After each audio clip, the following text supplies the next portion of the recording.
You don't need Netflix, you don't need cable. Hop on YouTube, welcome to the hood table, where we chop up local and global events vocally. You don't really wanna miss out on these conversations. Just joke a little, laugh a little. Get that wine in your system, fill your glass a little. Expose current events, talk trash a little. You never know, these opinions might clash a little. They addicted to the content, got them binge watching. You don't like it, then you uninvited. Bet your friends watching in the house or in your job parking lot before you clocking. They don't wanna miss a second of this HT content. Everybody think they got something to say, so it's an open invitation, bring it to the table. But if you come whack, just know we ain't buying in. We gon' probably turn your back and tell you sorry, try again, Yeah, welcome to the hood table. You don't need Netflix, you don't need cable. Yeah, welcome to the hood table. You don't need Netflix, you don't need cable.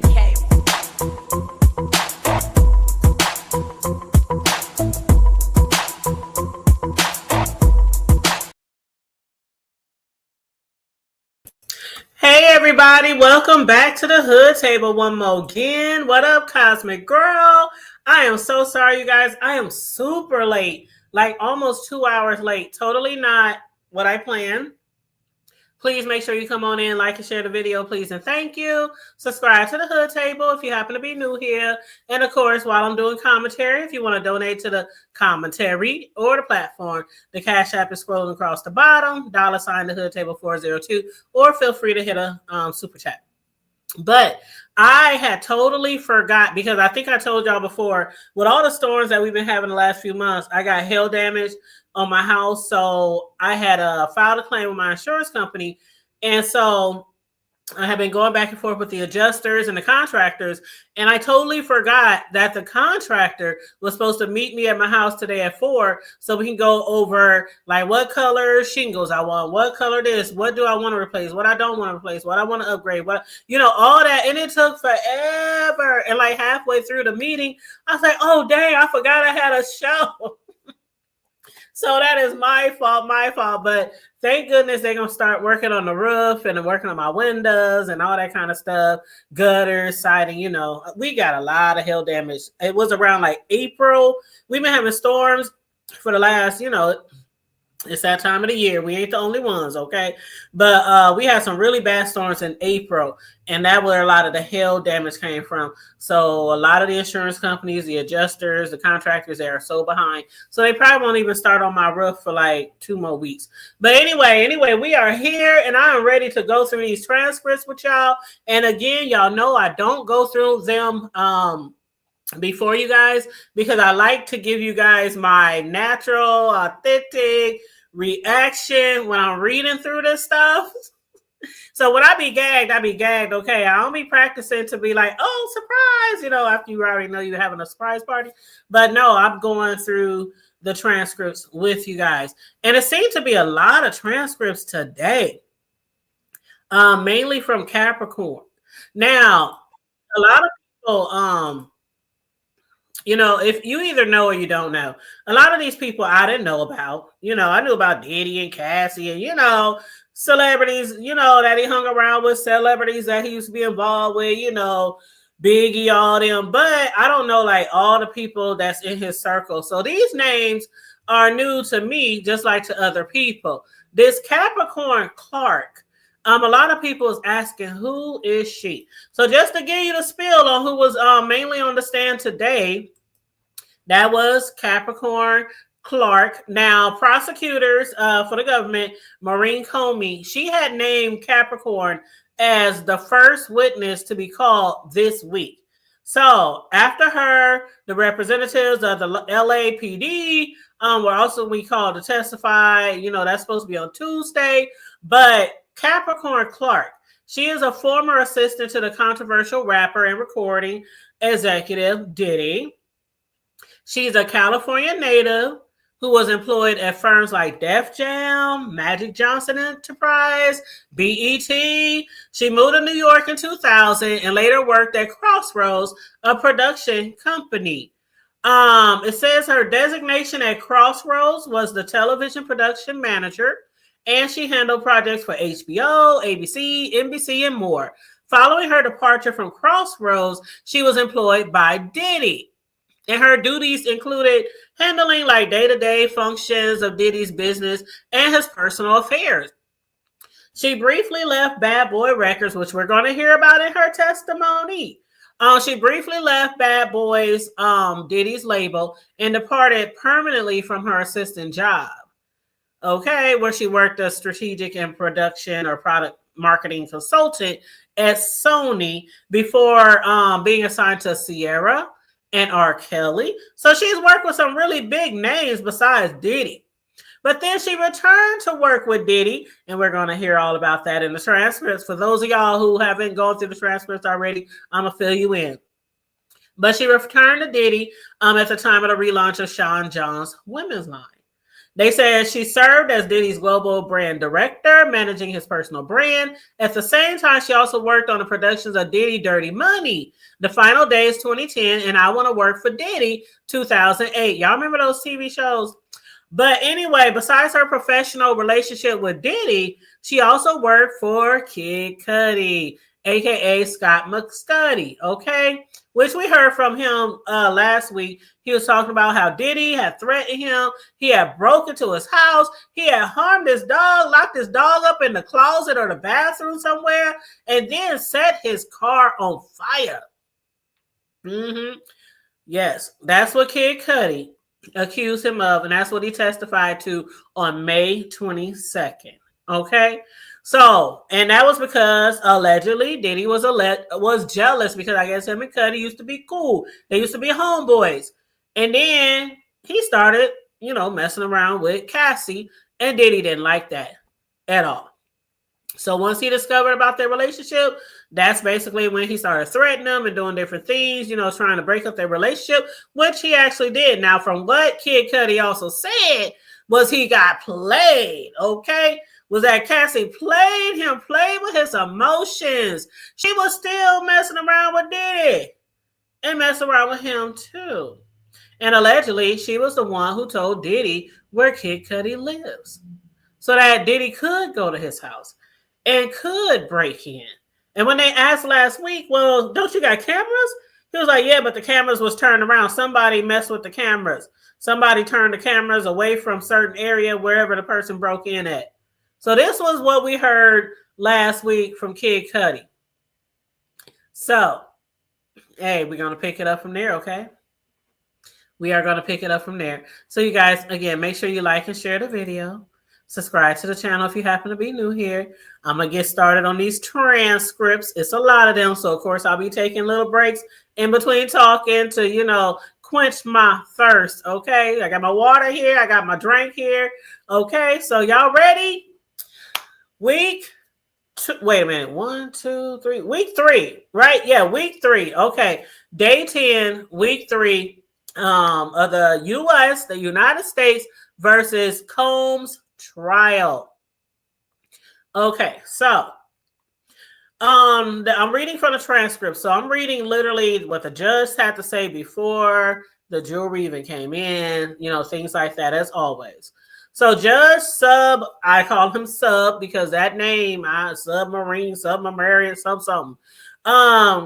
Judge started off, I see you burned the midnight oil over the weekend. What about the DNA questions? Because they had discussed the DNA last week, the test, when it comes to the bombing of Cudi's car.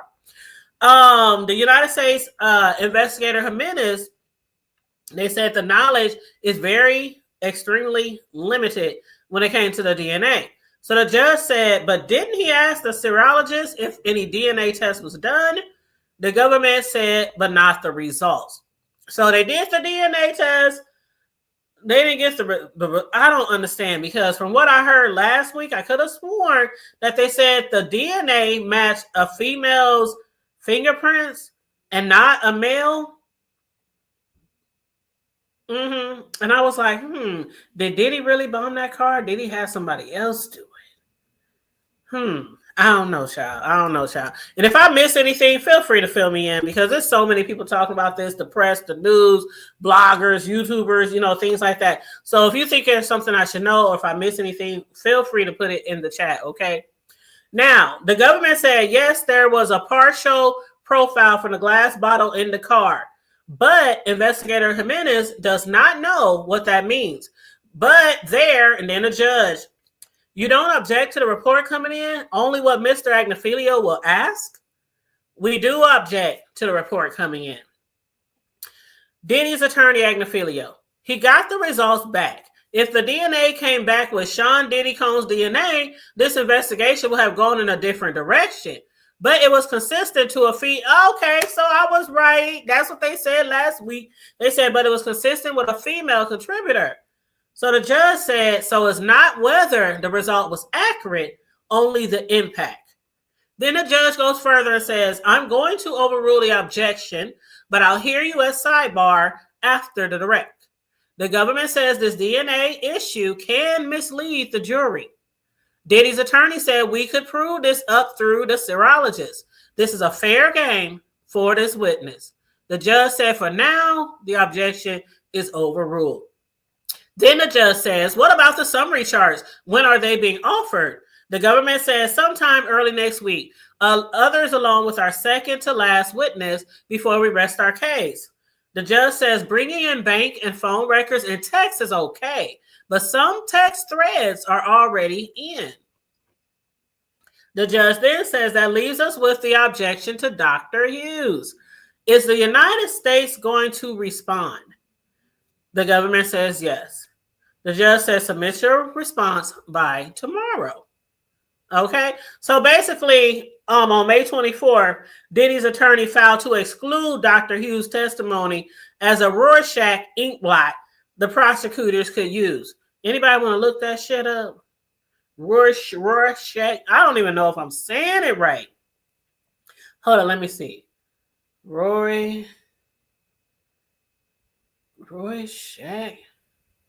Damn, it's right in front of me and I can't even spell it on my doggone phone. Ink blot. Oh, okay. So Rorschach ink blot test. I guess it's a man named Herman Rorschach, where they get it, the name from. And they said it's a projective psychological test where subjects are shown 10 ink blots and asked to describe what they see in each one. I don't know. Okay. Anyway, let's move on. All right. I don't know. So, what up, Detached Myself? How you doing? Thanks for tuning in today. Appreciate you sliding through. Come on, y'all. Slide on through. Feel free to drop down in the chat. We don't bite. So, let's see. So now, as the judge says, now as to Mr. Cuddy's testimony, which seemed like an opinion, how is it admissible given the requirement of Rule 701? And the government says, we like to look at the cases submitted by the defendant, then put in a letter. The judge says, okay, bring the jury in. So let's get it started. Okay, day 10 of the Diddy trial. Okay. So, jury enters. The judge says, welcome back. Call your next witness. The government calls Capricorn Clark, the lady who I just described to you who she is. Where did you grow up? Born in San Francisco, moved to LA, worked for Def Jam, then Death Row Records, a late 90s gangster rap label. What was your relationship to Suge Knight? He is the father of my friend's child. Then you work for Diddy? Yes, he is over there in a blue sweater. I worked for him from 2004 to 2012. Were you kidnapped? Yes. When did you first meet Diddy? When I moved to New York City in 2002, we were super platonic friends. A headhunter said I should work for him as a personal assistant, and I did until 2006. And your duties? Shadow him from Wake Up. Then what? Head of women's for Sean John. How long? A year. Then global brand director for Sean Combs, Diddy. Names and likeness due diligence to grow the brand. Then I was terminated until 2016 for Cassie. Did you work in the building? And they showed her a photo of Bad Boys recording office. Yes, we moved there in 2005. Your first day, where did Diddy take you? Central Park, after dark, along with Uncle Paulie. He looked like a linebacker. Does this photo look like him? No. He doesn't have on the blackout shades he wore all the time. What did Diddy tell you in the park? That since I work for Suge Knight, if anything happens, he might have to kill me. Objection. Woo! You know, Diddy there was about to let that one slide. So the judge said, overrule, proceed. How did you take it? Seriously, it had a how the hell gravitas? It had a gravitas. I don't know what the hell that means, y'all. Look it up. How did you react? I said I didn't have anything to do with that stuff. Objection. Sustained. Mrs. Steiner talking to the government attorney, prosecutor. Okay, what was Polly's role? All aspects of Diddy's movements to keep him safe. There were also D-Rock, Roger Bonds, and Ruben. Who's D-Rock? A good friend of Biggie Smalls, running back type body. Did you ever observe Diddy with a gun? Yes, in my home. And did he talk about it? Diddy told Chris Lighty he had a gun. He had a problem with 50 Cent. Were you ever accused of stealing? Yes. Jewelry. It had been given to me. It was on loan. It went missing? Yes. What did you do? From Teterboro, I called 1440 and told them to lock it down. What did Uncle Paulie do? He questioned me for 3 hours. You went home?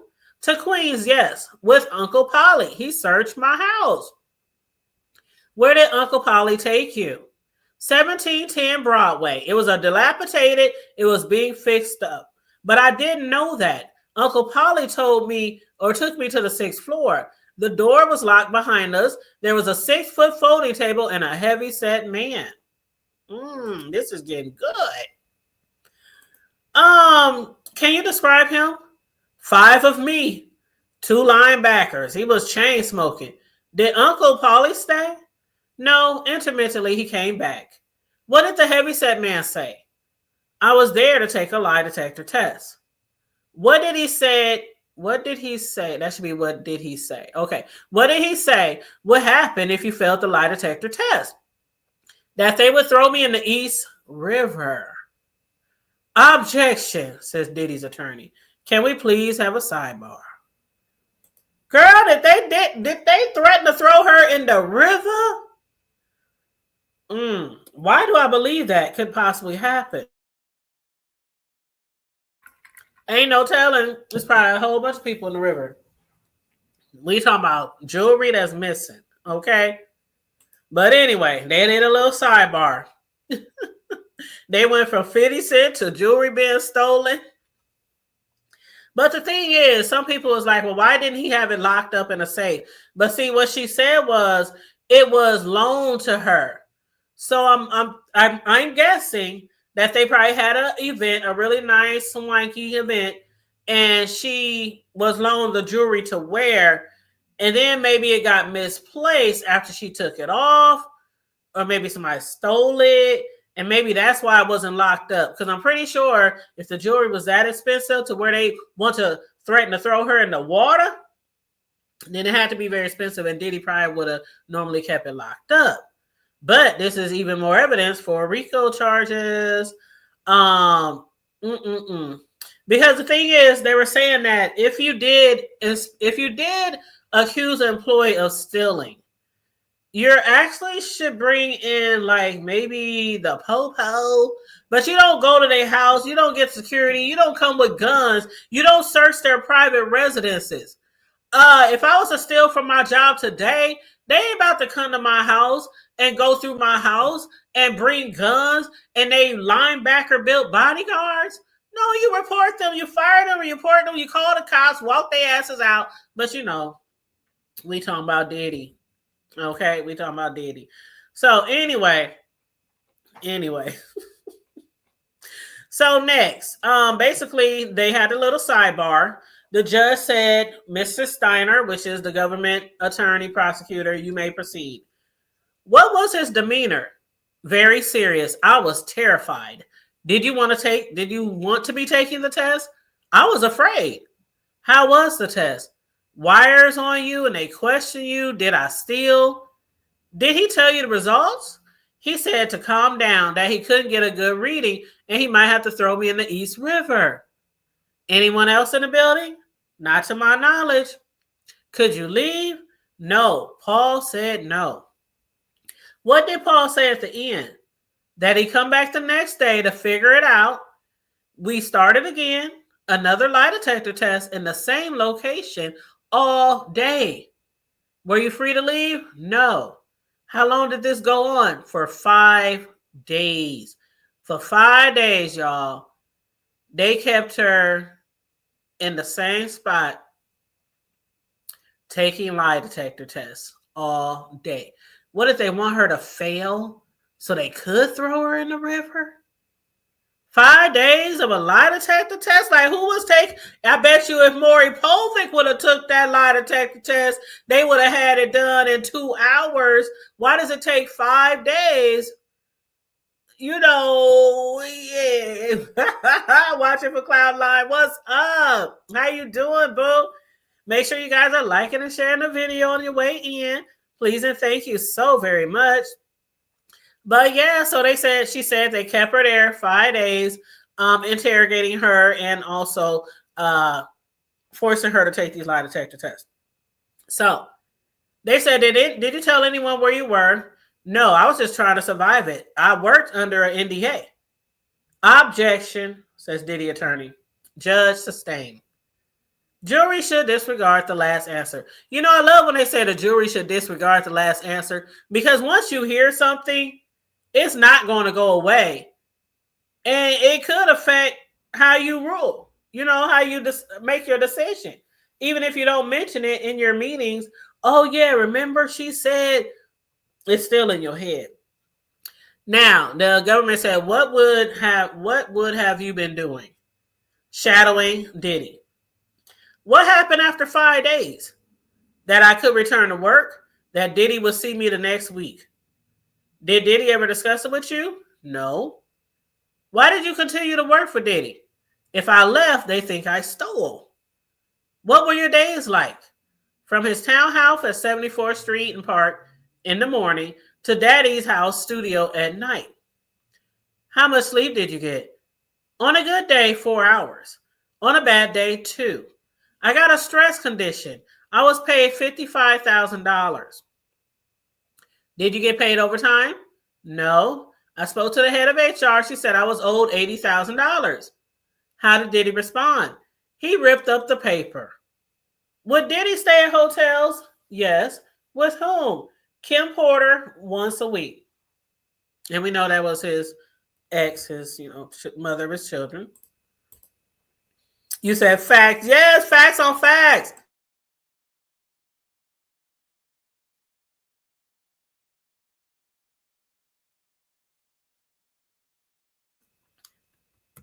Facts on facts on facts. What names will he book rooms under? Frank Black. We heard that one a lot. He always used Frank Black among a few others. Also Frank White. And the girlfriends? Jackie Starr. Where did he stay?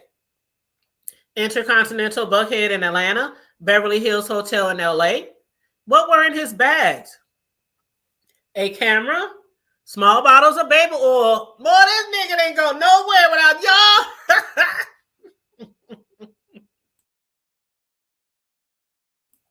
If y'all been following this since day one, if y'all been listening to me or anybody else since day one, everywhere this dude go, not just for the free calls, but everywhere he go, he got baby oil in his damn duffel bag and lube. And cameras. She said every time, a camera, small bottles of baby oil and lube every time. What you be doing? Watching TV, ordering room service, keeping up on sleep. Afterward, I sweep the room for anything left behind. Any damages? Baby oil. How frequently would Diddy stay in a hotel with Cassie in 2008? Like once a week. At La Hermitage, the London Intercontinental for several days. The 4 Drips. Did he speak to you about his relationship with Cassie? Yes. Miss London was there. Chef Jordan was there in the other room. He called Cassie over, asked her to walk there, hand me that, go back in the other room. She did it. What did he say? You bitches won't do that. That's why you don't have a man. Oh, this mother. Ooh. Y'all hear that shit? That's why y'all ain't got a man. That's why y'all ladies ain't got no man. Diddy trying to school y'all. If you get called into another room and your man tell you, go do this, go do that, pick up this, grab me that, and you don't want to do it, Diddy said that's why y'all ain't got no men. That's what he told his assistant. Ain't that some shit? What up, Deanna?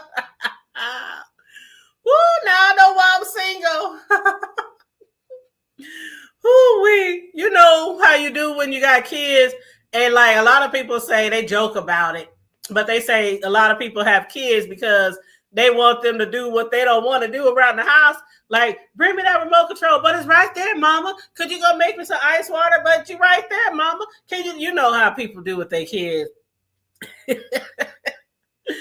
Oh, watching for Cloudline saying he should have his own butt. That's what I said last week on everything. I said I don't understand. All the baby oil this fool was ordering, and he don't have that. It should be called Sean John baby oil, Sean John butt lube, Sean John. Child, Deanna said, shit. F all that, nigga. Go get your own shit. I wish see, when you that rich and you can afford maids and butlers and assistants and security guards, you got to ask me to get up every 5-10 minutes to do something for your ass while your assistant is sitting right. Boy, bye. You said when my cousins come over, I had them bring me the laundry. Yes, I'll be child when my little nephews come over. Why don't you go do this for your auntie T? Why don't you do that? Okay. Kids love to do things for you, especially if you do treat them right. Give them a little something, like my parents used to do. My uncles, I give you 50 cents. If you go, I give you $2. But anyway, moving right along. So after he said y'all bitches won't do that, that's why y'all ain't got a man. The government said, what did you say? She said, you're motherfucking right. I know that's right, bitch. That's what I would have said. You motherfucking right. Because you ain't going to do me like you do, Cassie. Shit. Talking about throwing somebody in a river. Shit. Anyway, so the government said, did you observe Diddy obtain drugs? A girlfriend in New York, in LA, from One Stop. Remember, One Stop is his main drug dealer, right? So One Stop is the main drug dealer. But she said a girlfriend in New York, in LA, from One Stop, Molly ecstasy delivered to Diddy or to me. Did he ask you to get the drugs for him? Yes, ecstasy. And in the south of France, he asked me to get cocaine. I said, for who? The government said, why? She said, I wasn't going to do it, given how my mother died. Objection. Diddy's attorney wants a sidebar. They done objected like 4 times already. But yeah, you said, fuck that. I don't wait on my, thank you. Wait on my head. No, this shit go both ways. I do things for you. You do things for me. But the way he had her like a little lap dog around there, if he wasn't beating her, he was forcing her to do shit. Like, I'd rather be single. That's a long time. And let me tell you something. Them the type of people you don't listen to. Them type of people, the Steve Harveys in the world who tell you to wait 90 days to have sex and he didn't have 11 wives.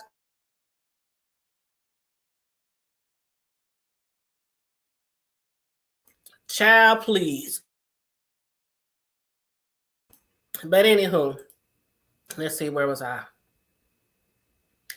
Okay. So after they came back from the sidebar, the government said, who did Diddy say the drugs were for? He said, not me. Did you get them? Yes, through the Spanish security guard. He also got prescription drugs in my name. Y'all notice that, right? Every time somebody gets prescription drugs or anything else, Diddy makes them use their name. Now, why would people be so willing to do that? She talking about she made 55,000. I made way more than that a year at my job, and I don't wait on nobody hand and foot. And you only get 2-3 hours of sleep a night. I get how many hours of sleep I want. For all this for 55K, and he still owe you almost 100.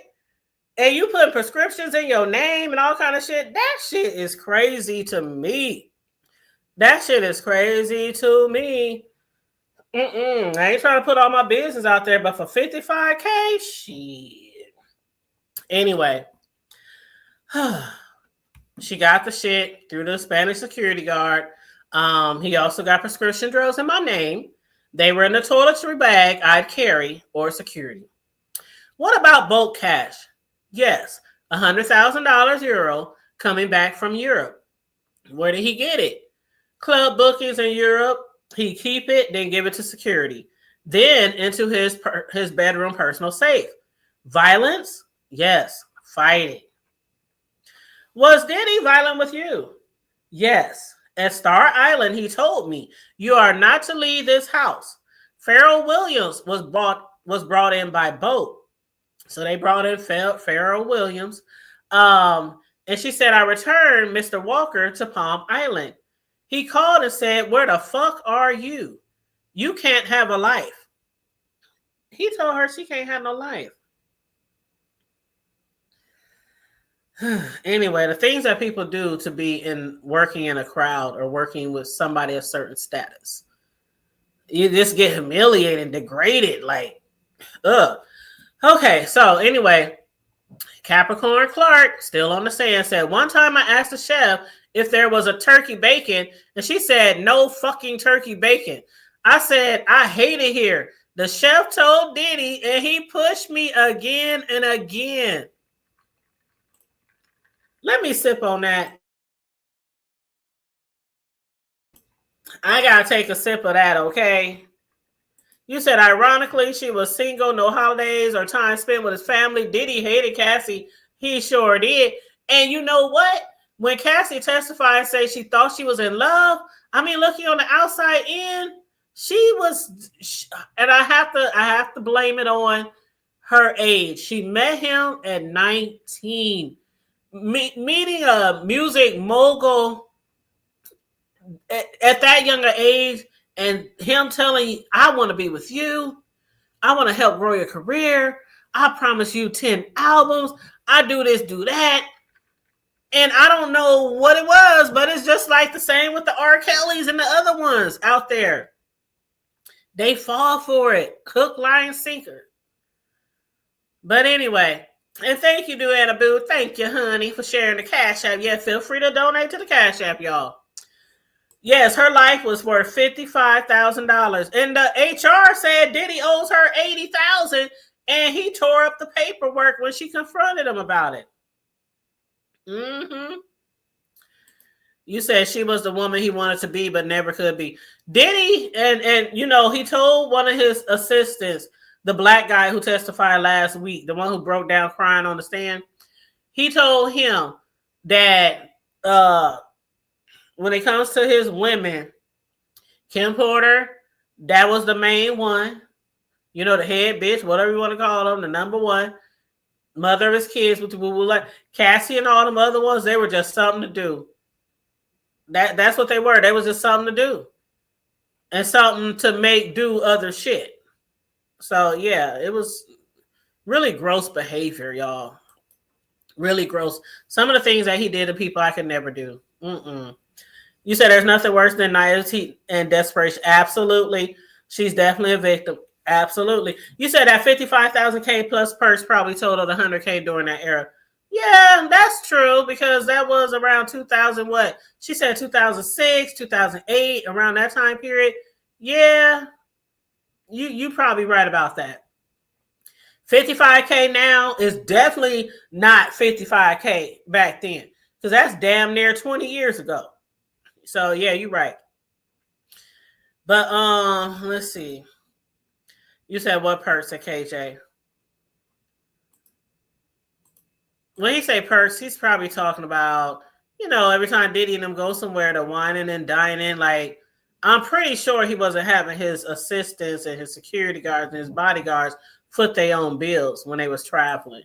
But still, it ain't worth it. Not to me. Shit, it ain't worth it to me.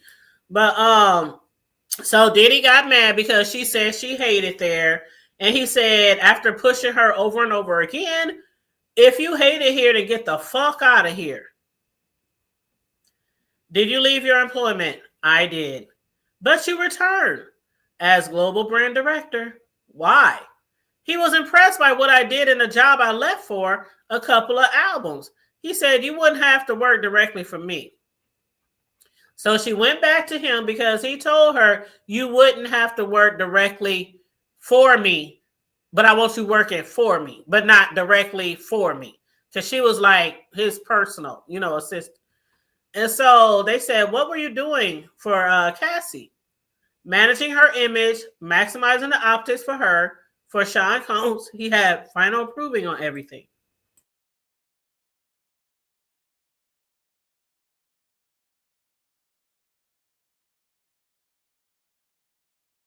You said getting her ass whooped. She basically went back to work for Cassie, it seemed like. Let me get a drink of this water. Mm-hmm. Yeah, to the jewelry they thought she stole. The lifestyle parties, yep. Probably a lot of things that they were able to do. That's probably why he didn't want to pay her that other $80,000.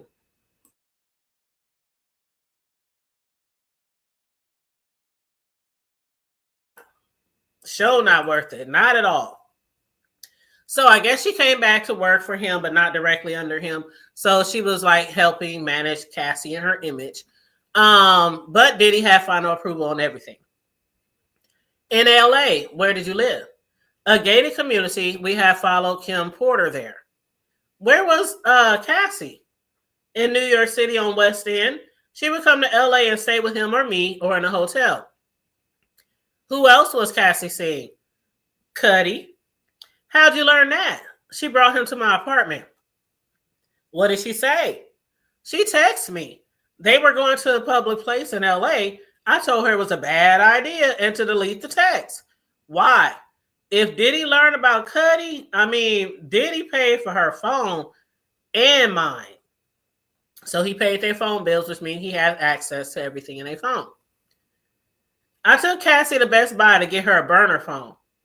So this is who got her the burner phone, because they talked about the burner phone like in the first week of the trial. The government said, when did Diddy return to town? Not long after, he took Cassie to a hotel, the Cipriani. And then, December 22nd, 2011, between 5:30 and 6 a.m., there was banging at my door. What did you see through the peephole? A furious Diddy. Objection from Diddy's attorney. Judge, ask another question, Ms. Steiner. What was his movement? Pacing with something in his hand. Did you open the door? I did. What was he wearing? Button-down sweater, torn pants, and he was holding a gun. He came into my apartment and said, why didn't you tell me? Who is Scott? I said, I don't know any Scott. What did he say? We're going to go kill this nigga. Where was the gun? In his hand. I said, I didn't want to go. He said, I don't give a fuck what you want. Get dressed. I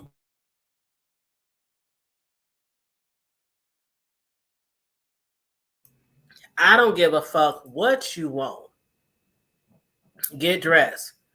What concerns did you have? He never come back to my house. Did you try to escape? No, I got dressed. They said that was kidnapping while armed. She was scared as fuck, y'all. He had a gun. Threatened to kill some other nigga. Child, she probably went because she was scared. She was scared. So, the government attorney said, who joined in? Ruben in the black Escalade, executive class. And where was Ruben? Driver's seat. I got in the back seat, right hand side. Diddy was in the left next to me. Usually he would have sat in the front. Gun was in his lap. The attorney. How long does it take to drive from your house at that time to Cuddy's house in Hollywood Hills? If you push it, 15 to 20 minutes. What did Diddy and Rube do at Cuddy's house? They went in. Could you see in? Yes. What did you do? I called Cassie on her burner. I said, Cassie, where the fuck? I told her Diddy was at Cuddy's house. Then I changed her number in my phone to my best friend, Stormy.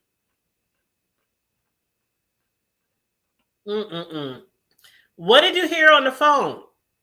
That Scott was at Cassie's. So Scott is Cuddy. So Cuddy was at Cassie's. When did Diddy come back? He took my phone and called the last number. Then I saw Cuddy driving up. So this is what Cuddy described to us last week. Diddy saw my face and said, there's that nigga right there. We drove off and saw the police driving the other way toward Cuddy's. Diddy was pulling himself together. We stopped at the Key Club and he told me to call Cassie. What did he tell you to tell Cassie? That he had me and wouldn't let me go. Can somebody say kidnapping again? Hostage? Is it a hostage situation, y'all? Yes, Cassie was messing around with Cuddy while with Diddy. Yes. Yep. And you say, yes, she was watching. Wow, she was bold. And he said, I think she also had a side relationship with one of... Yeah, she was also fucking around with somebody else. She was also messing around with somebody else. And let's not forget, she was messing around with the trainer that he hired for her too.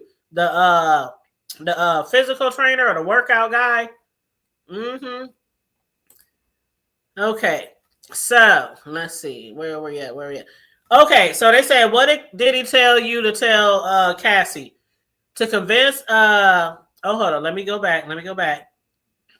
Okay. So what did he tell you to tell Cassie? He told me to tell her that he had me and wouldn't let me go. How did Cassie respond? She said, okay, come get me. She was calm.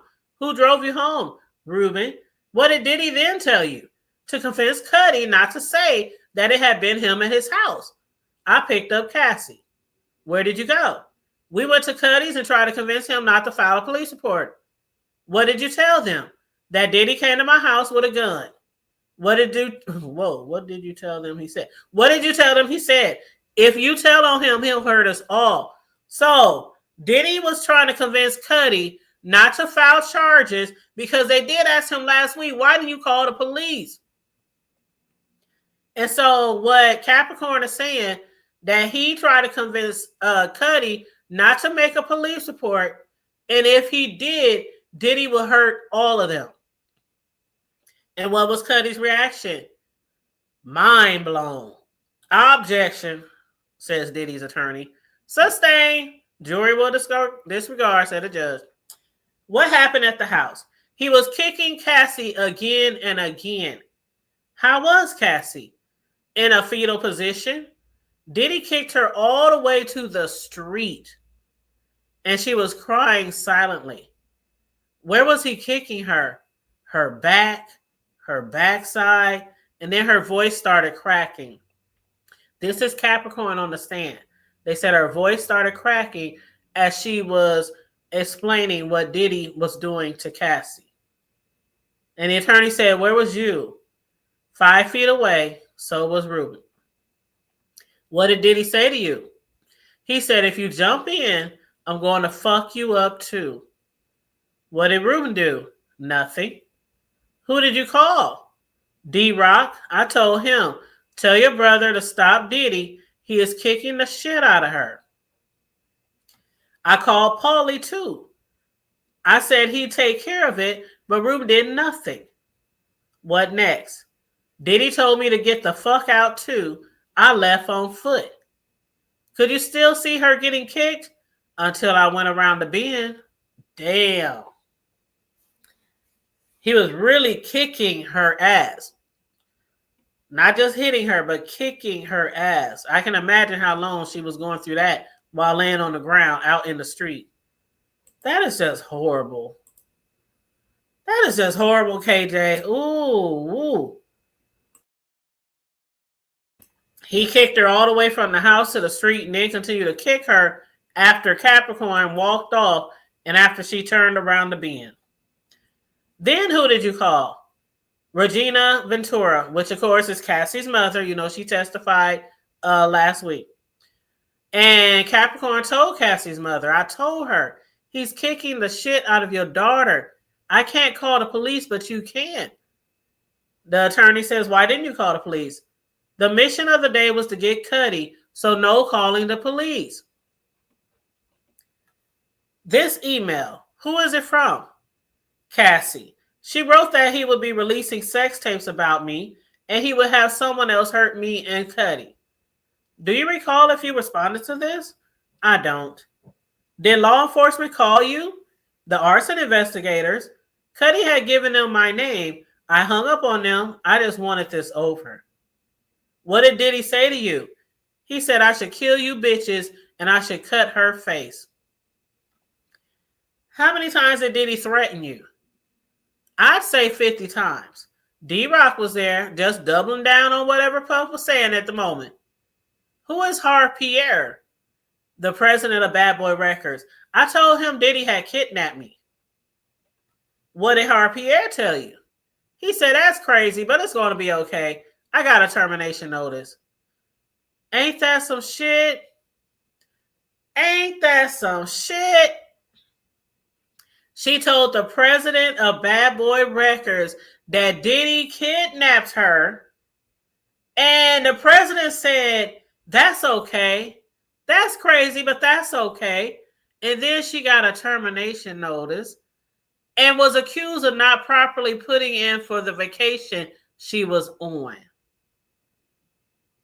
You get kidnapped, threatened, your life threatened, and they terminate you because they say you didn't properly report a vacation time that you had took.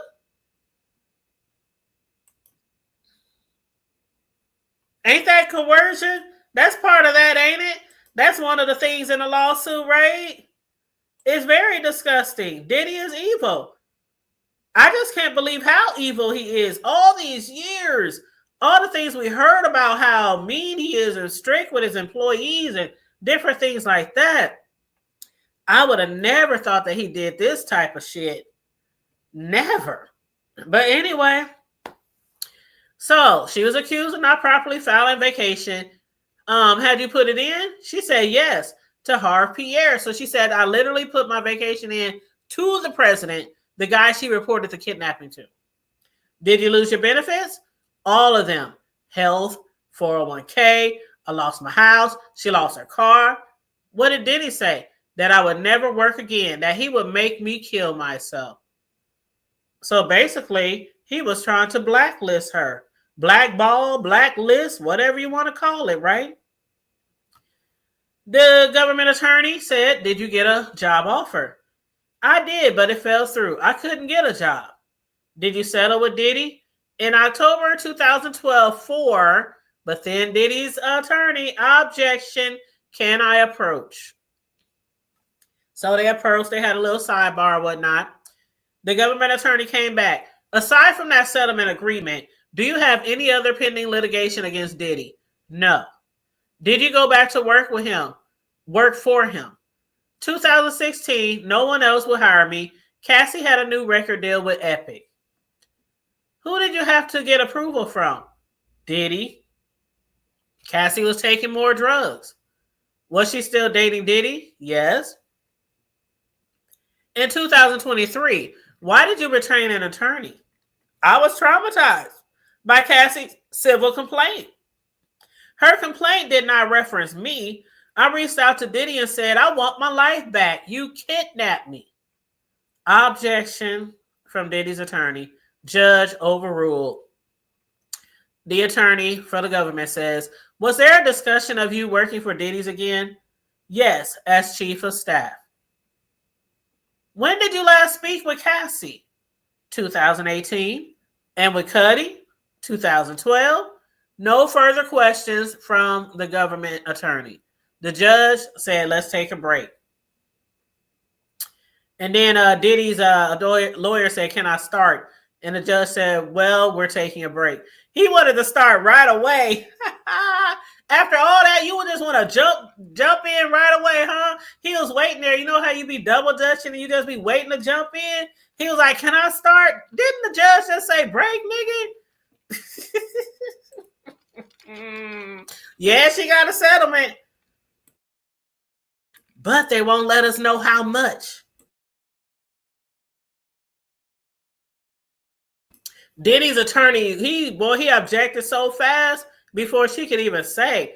As soon as she said settlement for objection, he probably jumped out that damn chair. Oh, God, I wish I could be in the courtroom.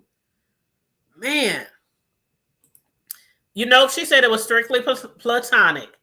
That's what she said. It was strictly platonic. So I'm going to just go for what she said. Unless, and again, I don't read the transcripts till I'm in front of y'all. So unless Diddy's attorney got other proof that there was, I would think they would probably bring that up, but I don't know. Child. But you know what? Excuse me. You know what this makes me think? As much as he loved Kim and as much as he was hurt over her passing, I cannot just sit here in a good state of mind and believe that he never put his hands on her. I cannot. You put your hands on everybody in your circle, except for the men. Except for the men. That's one thing somebody mentioned earlier today.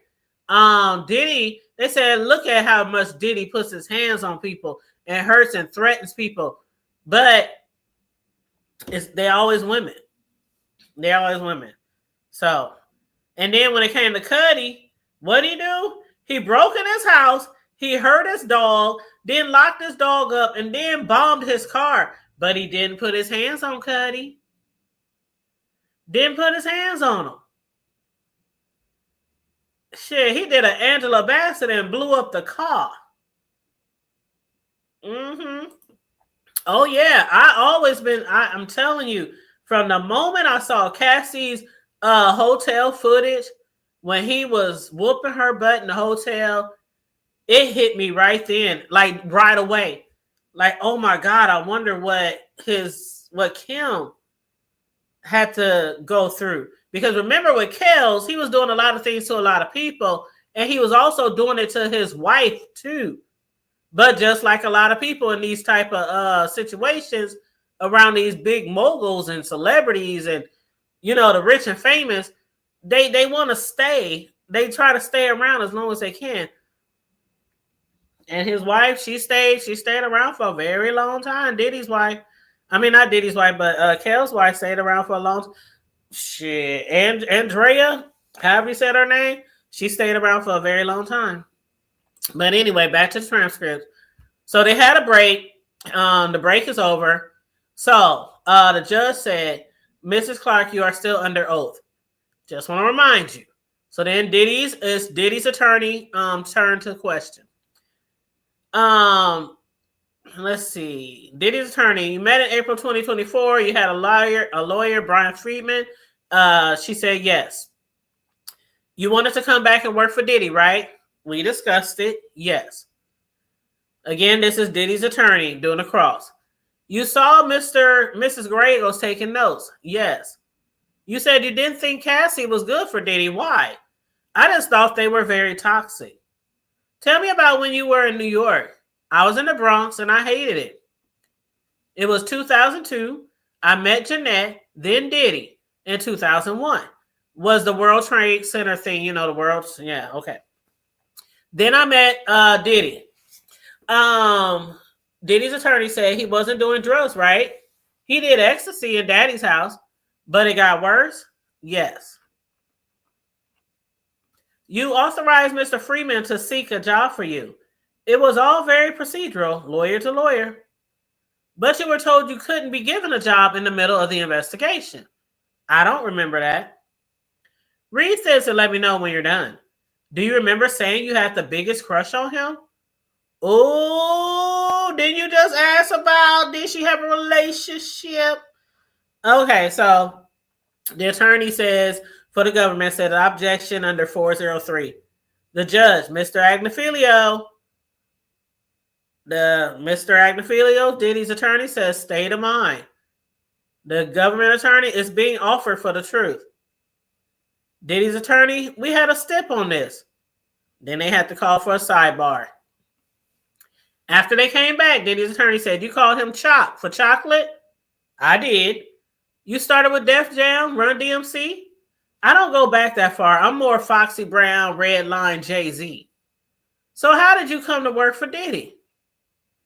I put my resume on Monster after the World Trade Center thing.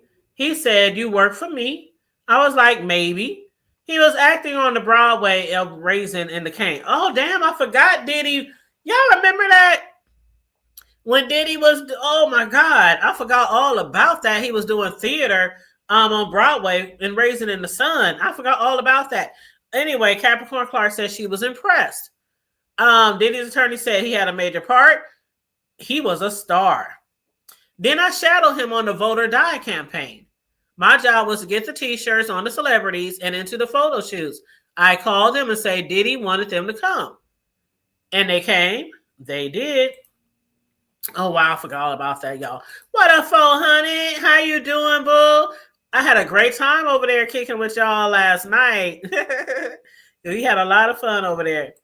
Watching for Cloud said, oh, she was in love with Diddy to keep putting up with his abuse. Sad. Very, very sad.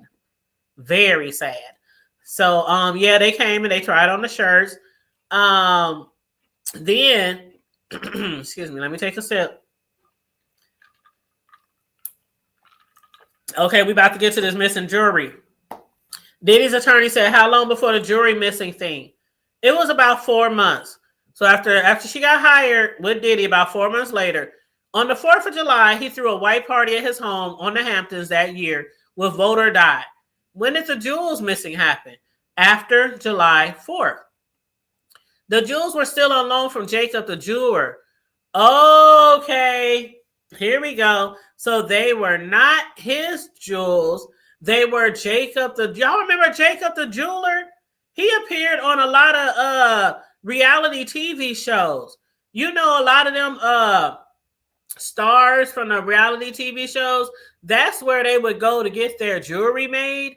And sometimes he would appear as like a cameo on the reality show. So yeah. So anyway, who else got a lie detector test? Mike B, his stylist. He too had gone to street level at 1440 for manicures. The lie detector test was the next day. You never told HR? Nope. I got fired for 3 weeks. How did you get unfired? I went to work on his 35th birthday at Cipriani to do the celebrity list, and I came back. 2004 to 2006, not all, as a personal assistant, then liaison. I was making $65,000 for Combs, then $90,000 at Jive. Why'd you come back to Diddy? I had gotten top records for R. Kelly. Diddy said he was impressed. Asked me to come back for Sean John for women. I think I was a really good employee for him. He told you were awesome? He did not use that word. You worked hard for him? I did. Others work hard for him too, right? Not as hard as me. Capricorn said, not as hard as me. You said Diddy knew how to pick them. He sure did, child. He knew how to pick them women. All his assistants and employees, he knew how to pick them all, but he definitely knew how to pick the ones that were real hungry, who would probably deal with a lot of things. Like a lot of things that they saw, they would turn a blind eye. Normally, if we was to be working somewhere and we saw somebody fighting, let me see a girl getting jumped at work, I might jump in and pick up a laptop or a keyboard and bust somebody upside the head. What you doing? You know, call the police, call the po-po-ho. But no, they would turn a blind eye to everything. And perhaps from impoverished communities, the entertainment industry takes advantage They do. They always have. And they always, you know what, KJ? To take it a little bit further, they've always taken advantage of children. Children in the entertainment industry, from TV, movies, and music. Mm-hmm. You said Pop says Diddy was, I can't say. You better not say it, 400. You know what? You said I was, yeah, like somebody tag me in, coach. Tag me in. I'm not just going to sit by and watch somebody get just dog walk like that. But anyway, shoot, and I want all my benefits. Shoot, because I'm going to sue all y'all asses for pain and suffering. Shoot. I can't even control my emotions anymore. I can't think straight. I can't work nowhere. Shoot, PTSD. I want severance package. I want it all. But yeah, but she did say she did get a settlement from him. So, but they won't tell us how much it was. So, anyway, she said nobody worked for Diddy as hard as she did. Capricorn said also, I did learn a lot from Diddy, and then they said she's almost crying at that point. While she's trying to explain this part, they said she was almost crying. She said, I did learn a lot from Diddy. He broke that glass ceiling for us Black people in the business world. And they asked her, did she need a minute? Because, she was getting emotional. So Diddy's attorney asked her, did she need a minute? She said, no, it's just complicated. And the judge said, yeah, let's go ahead and take a break. So they had to take a break because she was getting emotional. And I could imagine, like, you working, you busting your ass for this dude. And the thing about it, he wasn't just treating you like shit.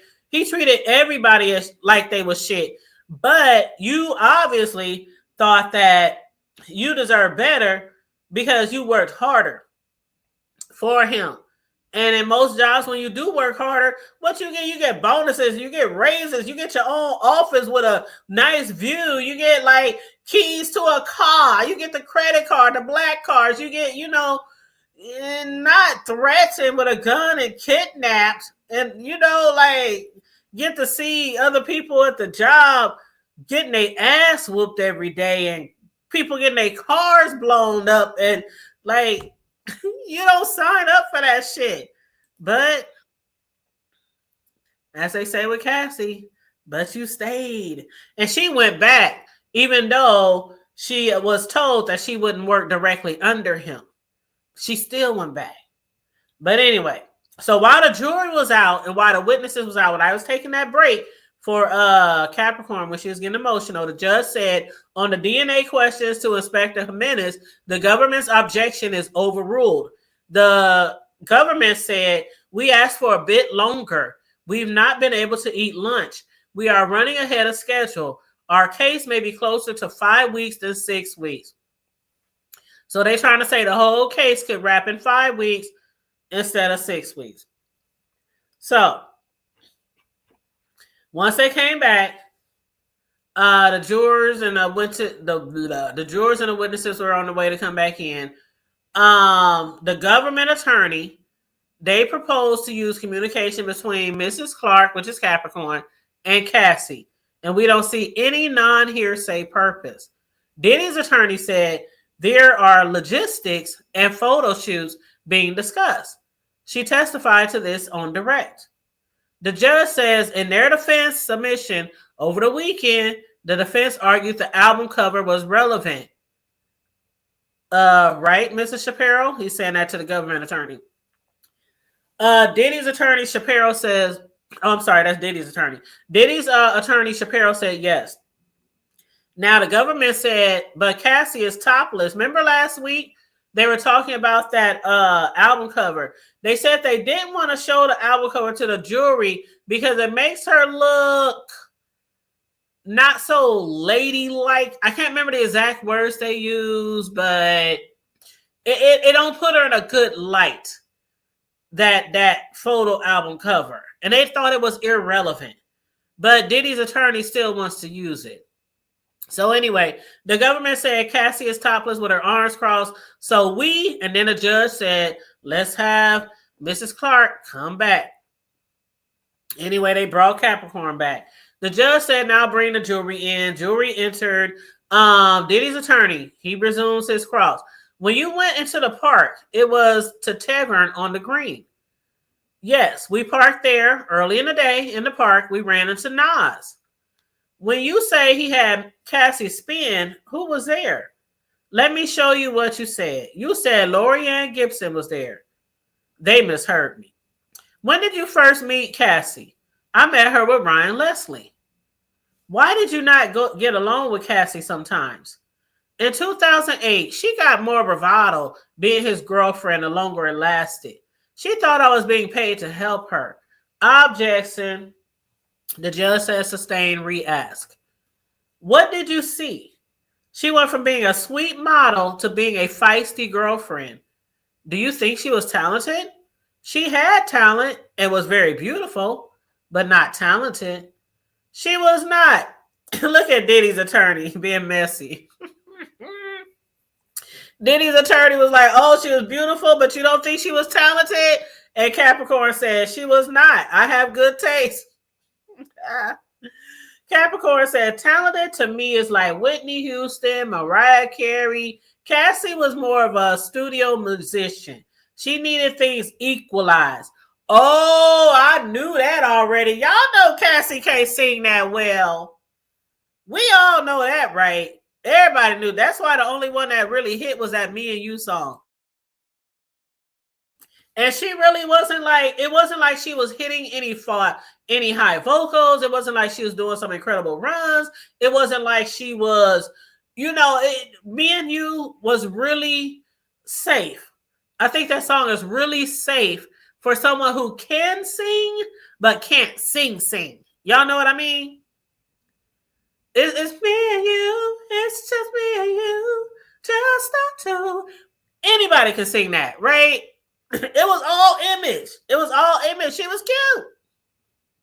And she was real small, which she still is. She still has a small frame. But y'all remember Cassie back then? Oh, my God. And that was really, disturbing. Because when he was beating her and kicking her and punching her and throwing things at her, and she's so small. She was so small. Yeah, she was mediocre. I used to say back in the day, if they can get an album, I can get an album. And I know I ain't no Whitney Houston or nothing. But I'd be like, damn, they can get an album? But I wasn't skinny either. I've always been a chunky little peanut, okay? So, a lot of them who got them deals, they was beautiful or they had a nice shape. And they would get those studio deals, those record album deals, production deals and stuff like that. But yeah.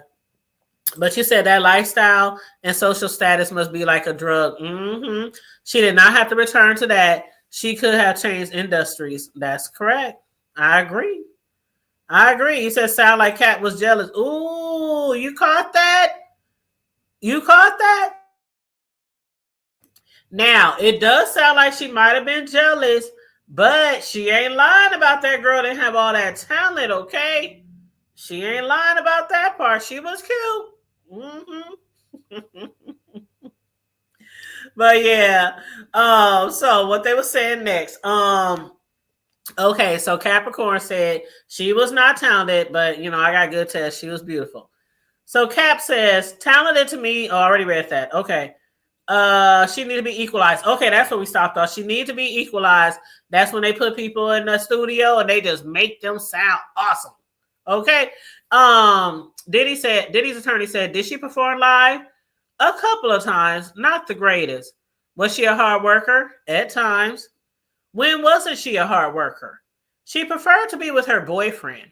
When we moved to LA after Kim had the twins, like 2009-ish, I saw her developing more of a relationship with Diddy. He supported her, yes, with stylists, other musicians, all the components to make a star. Did she get more help than others? Yes. Young jock and a group from Atlanta. I developed French Montana. I ran into Cassie. She said she had a new deal with Epic. I dressed her like David Bowie. We did a photo shoot at my house. We wrote a mini movie and shot it for the project. What about Official Girl? Super cute video. Diddy's attorney goes on. King of Hearts, Capricorn. It was fresh. Diddy liked it. Cassie had a green wig. Yes. We moved to admit this witness. Then the government says there's a ceiling issue. Diddy's attorney says, you don't remember this email? Cap says, I don't. Here in 2012, you are setting up a recording session for Cassie. Cap says Mario Winan was for the chairman. Diddy's attorney says for Mr. Combs? Yes. When did you learn Cassie was dating Cuddy? Fall of 2011. I picked her up there. Also, everybody knew except Diddy.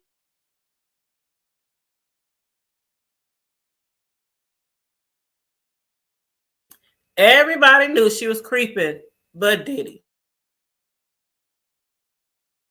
But shit, he did have Kim. And he did have other people too besides Cassie. Hey. So, she said, fall of 2011, I picked her up from Cuddy's house. You believe that after Thanksgiving, Cassie and Kid Cudi were what? Cap said getting to know each other. Why'd you get a burner phone at Best Buy? I told her, you cannot do this on your bad boy phone. How did you know about burner phones? I grew up in LA. In December 2011, Diddy was at an orphanage in Almaty, Kazakhstan. Cap says, I heard it was Russia. How did Diddy get into your building? I told a security guard, got fired. What was his name? Some random security guard. What did he look like? Black guy, younger than 35. Diddy's attorney goes on. What was Diddy's gun? What was Diddy doing with the gun? He had it in his hand. He was pointing it at you? No. But you told the government he pointed it at you. It says, or waved it around. That's more correct. That's what Cap's saying. I said waved it around. That's more correct. Diddy's attorney, where did you change into street clothes? In my closet. Isn't it true you went so that Diddy wouldn't do something stupid? No, I went because he said he didn't care that I didn't want to go. He's a jealous guy? Capricorn said he has a bad temper. To the Escalade. Did you pass a security guard? I saw him in his little hut. Diddy was behind the driver with a gun on his lap. You made a call? Not then. Did you look at Kid Cudi's door to see if they could get through it? I was really not paying attention. I was so in my head trying to plan my next step. I was praying that Cudi was not in there. Did Cassie have 2 rooms? Cudi took her to one room. She had another. You are 100% that you called and told them Diddy had a gun. Yes, I said it very quickly. I didn't want Diddy to see me on the phone. Did you say that Lauren London was on the phone with you and Cassie and Cudi? No, only part of the time. And that's when her voice started cracking again. I guess she was getting a little emotional again. She said she wanted someone to know where she was. So she had Lauren London on the phone and she had Cassie on the phone. And what did you tell her? I'm scared of mountain lions. Diddy's attorney says, mountain lions? I don't know if you know the Hollywood Hills Coyotes. Maybe Lauren was on the phone. Maybe it's such a long time ago. Diddy's attorney said, are you aware that Lauren and Mr. Combs or Diddy were friends for years after this? Yes. Then you see the Porsche coming up the hill. That's Cudi. Yes, Cudi is in the black Porsche. He stops next to us, then speeds off, and we chase him. Excuse me. Then the attorney says, Cap says he loses us, we turn away, then we see police pass us. You go to pick up Cassie and go where? We go to Cudi's house. There was ADT there. Then you go to Diddy's house and you say you saw Diddy kicking Cassie and even in the street. Yes. You hung up on the fire inspector? I did. When you were on vacation, it was with who? Rihanna. After you were fired, what job did you get? I was hired by Chris Lighty to go work for 50 Cent. Here you wrote to Diddy. One day you'll forgive me. Anyway, be well. X's, X's. You know how they do the love yous, X's, X's. Capricorn said, yes, I wrote that. Diddy's attorney says, you wrote on February 28th, 2015, your grace period to be mad at me has surpassed the agreed time. Laugh out loud. Did you write that? Yes, sir, I did. Please read that out loud. I wrote, she was never my friend. She wanted me gone. I realized. Diddy's attorney said, did you think Cassie wanted you gone? That's when Clark started crying, y'all. That's when Clark started crying. And she says, sorry. I'm trying to read as I can picture her talking. So she started crying and she says, sorry, this is complicated for me. I felt that I was Puff's protector. I felt I was the only one gone and she was still there. And things were getting worse. I tried to keep professionalism as the goal. Diddy's attorney says, you thought you could be his protector? Cap says, it was to move the ball toward the goal, to inspire. Diddy's attorney, did it hurt that he would only take you back because Cassie wanted? Yes. I have no parents. My son is autistic. My stakes are higher, sir. The judge says, how much more, Diddy's attorney? And then Diddy's attorney says, can I talk to the government? And that's when they did a sidebar. Child, what y'all think so far? I think she did really well on the stand. Even every now and then when she broke down, pretty consistent with her story. And the main important thing, or the most important thing, is her story is pretty consistent to other people who testified of the same events. So far, I haven't really heard anything off. I haven't heard anything off or anything that be like, okay, well, they said he bombed the car, but you saying that, yeah, pretty much. He broke in the house. He broke in Cuddy's house. I don't know what he did to the dog because they didn't really say. I don't think they said exactly what he did to the dog, but Cuddy said he hurt his dog. And then he said his dog was traumatized. He did say his dog was traumatized for a long time. So I don't know what the hell he did. What you do to the dog? I'm telling you, they should have called PETA. They should have called the Humane Society. Anyway, somebody said if Diddy was the most powerful man in hip hop, you have to agree that he has the most powerful personal assistants, right? And if so, how do you expect they would be? Wishy-washy or ride or die? I think she wrote for him heavy, as was her job. You know what? I can agree with what that person had to say about Capricorn. If you are the most powerful man in hip hop, you also have the most powerful personal assistants, and they will ride for you. And they think she wrote heavy for him.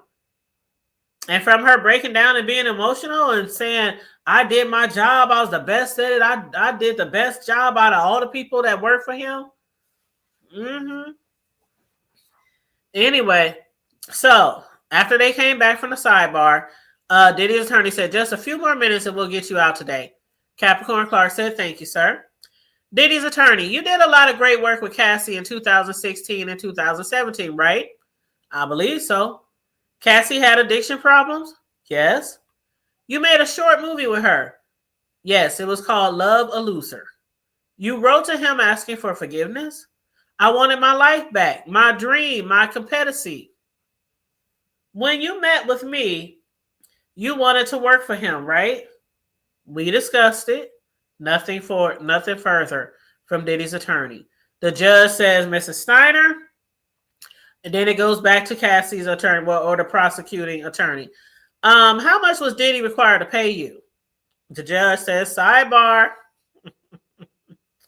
Then the attorney says, what happened with the job with Chris Lighty? Capricorn says he died the day before I was supposed to start. Then at Interscope, it wasn't about a job. They told me to leave Diddy alone. I object. That was Diddy's attorney, Judge Sustain. Capricorn Clark says I was blacklisted. Objection from Diddy's attorney, Judge Sustain. The government asked, why did you return to work for Diddy? So people could see I wasn't disposable. At this level of business, he held all the power. Why did you meet them? To get my life back. In the kidnapping, this is from the attorney, the government attorney. In the kidnapping, did Diddy carry a gun? Yes. Judge says, jurors, I know we kept you longer than I said. Thank you. See you tomorrow. All rise. The judge was just like, okay, let's wrap it up. So I'm assuming tomorrow, judge said basically, I don't think she's done. I think the government probably got a few more questions. I don't know if Diddy's attorney going to cross again, but the judge said tomorrow, and the government said they got the LAPD, they got the LA Fire Department, Jimenez, Nash, and Maya. Diddy's attorney said, what about the VTC with Diddy in MDC Brooklyn jail? The judge said there are logistical difficulties in the evening. They believe they are being flexible. Garagos, we will cut at 5:30 p.m.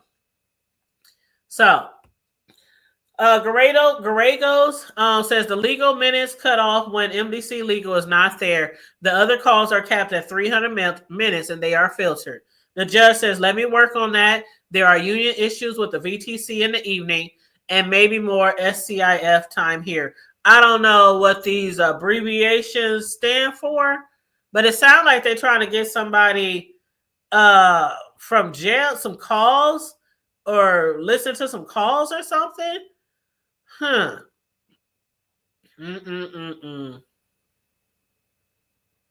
Somebody said when Diddy was in power, these people fought to be by his side because of the money, power, and lifestyle it afforded them. Now they'll say anything to distance themselves from him because being anti-Diddy is now what is advantageous to their careers. I don't know how I quite feel about that latter part of that person's statement. Now, the beginning part, yeah, I feel that with a lot of the powerful people in the industry, a lot of people are there, not just for a job, but because of the money, power, and lifestyle. Because when you are someone's personal assistant, you normally get crib, you get car, like I said, you get credit cards. I mean, you eat and wine and dine and fly here and fly there. You get to go to the most impressive hotels and out of the country and all the parties and the concerts. And I mean, it's probably an amazing life set aside all the abuse and threats and coercion and drugs and, you know, being kidnapped, you know. But anyway, it's just, I don't know. I guess I'm just one of those people God said, you just going to work a regular old job.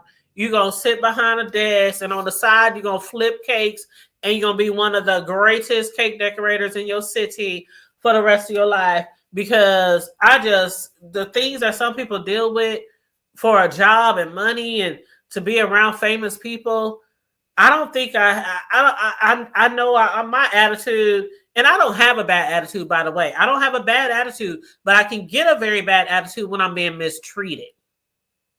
Or when somebody is mistreated around me, my family, my friends, I can get a very, very bad attitude. I can go from 0 to 100 in 2.5 seconds. These people who was in these situations, who stayed and worked under these conditions or was in relationships under these conditions, I will never understand. I will never understand. I'd rather be on welfare and living in the projects and on food stamp, Section 8, EBT card. I'd rather be doing all that before being abused and kidnapped and threatened. They threatened to throw her in the East River. Like, just send me home back to the bricks from where I'm from. Child, I don't even think we got any more projects in our city. I think the last of them are being torn down. But Send me back to the hood. Send me back to the bricks. Not like I'm that far away from the hood now. I'm still, what do you want to call it? Catty corner from the hood. Like the construction crew had asked me asked me today. That's why I was late. Because again, I had to meet with the contractor who's redoing my roof and my siding because of the hail.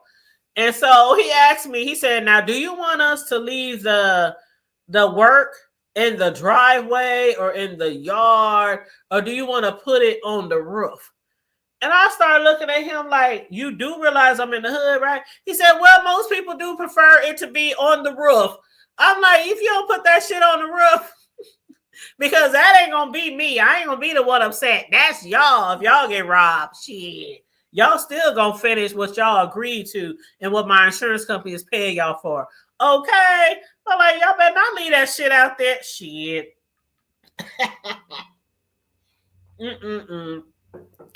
But yeah, you said you agree with that statement too. Yep. She wanted to make him proud. She really did. She really did. It's like a proud child who your parent always getting upset with you, but you always want to make them happy. And that's why a lot of kids who are in those situations with abusive parents, they always trying to do everything in their power to make their parents happy, but it seems like nothing they do works. And they continue to get abused and beaten and mistreated or overlooked. You know what I'm saying? So yeah, I agree. He said, just like the reality TV stars, nothing in the world could make me want to work in such toxic environment. It's so sad. And when we look at, like, you know, at our age that we are now, when we was coming up, a lot of the actors and the stars that was like doing it big back then, they all either dead or drugged out, alcoholics, they living on the street. I mean, not all of them, but a lot of them. The what, you know, when you see those shows, Where Are They Now?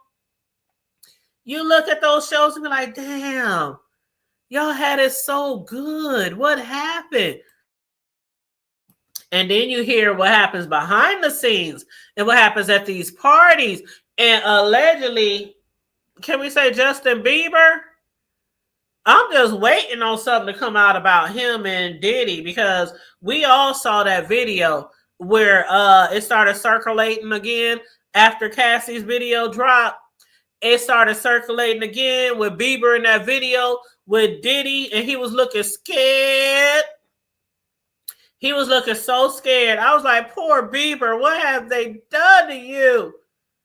And Diddy was like, why you don't come around? Why you don't call me no more? Why we don't kick it no more? Why we don't hang out? And Bieber was just sitting there like,